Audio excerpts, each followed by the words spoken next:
agar supaya ya dana pensiun itu tumbuh bersama-sama dari didorong oleh peserta maupun peserta pensiun maupun pemberi kerja.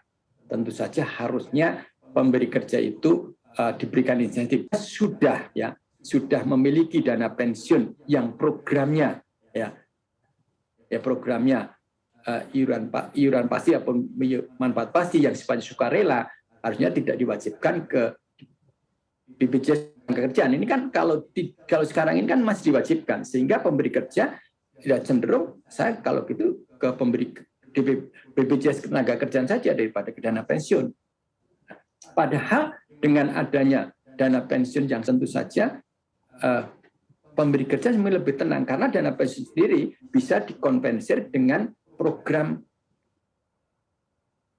pesangon masing-masing pemberi kerja, karena iuran dana pensiun dari pemberi kerja dan pengembangan itu bisa di-offset dengan program pesangon sesuai Undang-Undang Ketenagakerjaan. Ini basicnya.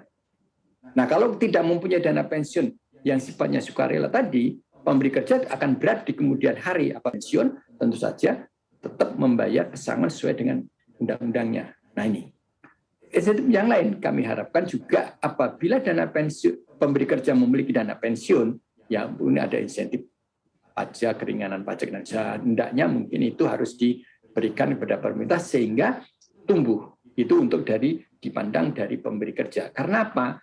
Bagaimanapun juga kesehatan dana pensiun ya lembaga keuangan itu akan tergantung dari pemberi kerja, karena yang bisa mencetak uang itu pemberi kerja.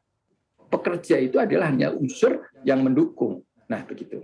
Tapi kalau dipandang dana pensiun oleh pemberi kerja memberatkan, ya lebih baik mereka tidak membuat dana pensiun, tapi tetap aja yang pokok. Namun kalau ada insentif dari pemerintah, katakan masalah pajak, masalah apa, ya keringanan apabila sudah membentuk dana pensiun mungkin tidak diwajibkan ke BPJS Ketenagakerjaan dan sebagainya, itu kemungkinan bisa menentukan itu dari pemberi kerja. Dan dari pesertanya, mungkin peserta juga disosialisasikan,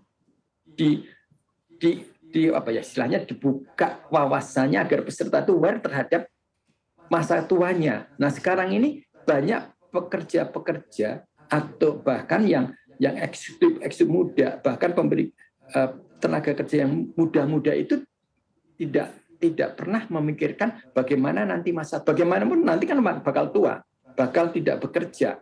Nah, sekarang ini kalau mulai sekarang tidak disadarkan untuk bagaimana mereka itu aware terhadap ya pensiunnya dengan membuat pensiun masing-masing, ya entah itu ikut di PPK, entah di PLK atau ikut BPJS. Nah, ini mungkin nanti di kemudian hari akan kesulitan. Ya, memang sekarang ini para milenial itu kan tidak pernah mengerti seperti apa. Tetapi sebetulnya ini hal-hal yang perlu menjadi perhatian pemerintah, bagaimana para pegawai baru atau eksekutif muda itu juga aware terhadap pensiunnya nanti masing-masing. Nah, itu. Baik, apabila dilakukan penurunan terhadap iuran Dapen sendiri, apakah menurut Bapak ini bisa membantu?